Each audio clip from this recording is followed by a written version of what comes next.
c'est les plus importants, je pense.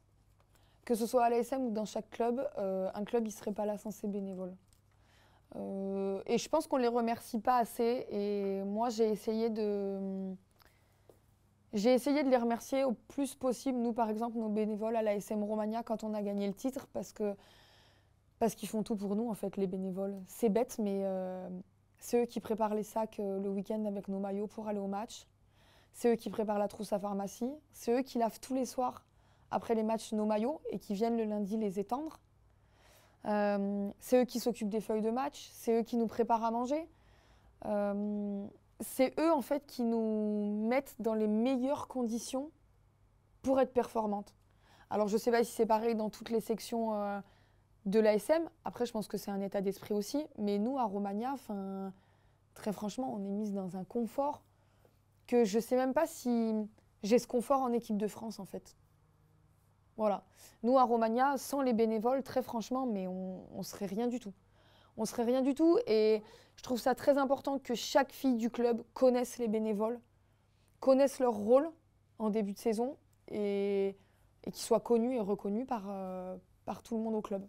Et je pense d'ailleurs, en parlant de ça, je reviens du coup sur ta question, ça me fait penser que je trouverais ça bien que pour les 110 ans du club, on mette en avant aussi tous ces bénévoles de toutes les sections de l'ASM qui font un travail mais de titan. Parce que très franchement, je pense pas qu'il y ait un sportif à l'ASM qui pourrait critiquer le travail d'un bénévole. Et je pense pas qu'il y ait un sportif à l'ASM qui pourrait penser que sans bénévole dans sa section, il aurait pu faire quelque chose. Je pense pas.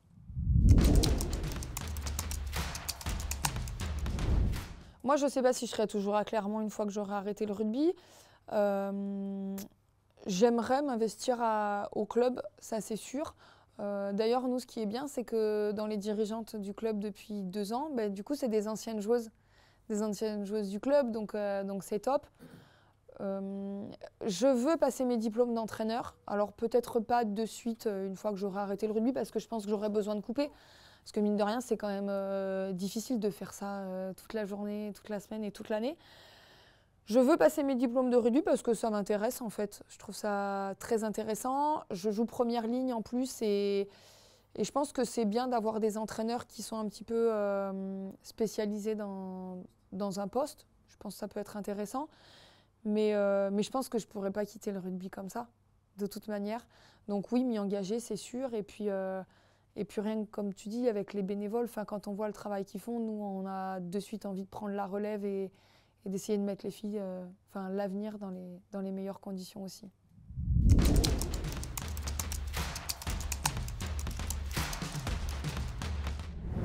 Vraiment, cette question, elle revient souvent. Une image ou un souvenir ou ton meilleur souvenir. Franchement, j'en ai pas. Je n'arrive pas à en avoir un parce que tous les souvenirs sont totalement différents. Alors pour certains, bien sûr, ça va être... J'ai plein de personnes qui me disent « Mais Caro, ta première sélection avec le 15 ?» Ben non, parce qu'avant ma première sélection avec le 15, en fait, il y a eu le titre en 2016 avec le club. Donc c'était un super souvenir. Et puis en même temps, il y a le premier jour où mes parents sont venus me voir jouer au rugby. Donc c'est un super souvenir aussi. Il y a cette victoire contre les Blacks qui a été juste énorme. Il y a ce grand chelem en 2018. Il y a la Coupe du Monde. Il y a le titre là de cette année. Donc très franchement, une image, c'est pas possible. Alors peut-être au-delà de ma première sélection, je dirais peut-être ma première Marseillaise où j'ai vu mes parents dans les tribunes. Donc au final, ça... Ouais, peut-être ma première Marseillaise où j'ai vu ma famille dans les tribunes. Donc c'est pas la première, c'était en 2018. Moi déjà, à chaque Marseillaise, je pleure. Qu'il y ait mes parents ou pas dans les tribunes, je pleure à chaque fois. Ça c'est obligatoire, je peux pas chanter une Marseillaise en entier, je pleure. Mais chaque fois que mes parents viennent me voir jouer, que ce soit là à Romagna ou en équipe de France, je les cherche toujours dans les tribunes. Voilà, je sais qu'ils sont là c'est indescriptible en fait. Moi, mon père qui a toujours joué au rugby, de voir un peu la fierté dans ses yeux et puis en même temps de savoir qu'à côté, il y a ma maman qui n'est pas du tout contente que je sois sur ce terrain. Pour la petite anecdote, la première fois où mes parents sont venus me voir jouer au rugby, c'était contre les Anglaises quand je me suis cassé le nez. Donc ma maman, de ne pas me voir revenir sur le terrain, ça a été une inquiétude totale. Donc non, le sentiment, je ne sais pas. Mais c'est vrai que ouais, je les cherche toujours. Dès qu'il y a un match, je sais qu'ils sont là, je cherche. Et une fois que je les vois, c'est bon, je peux aller jouer. Je les ai vus.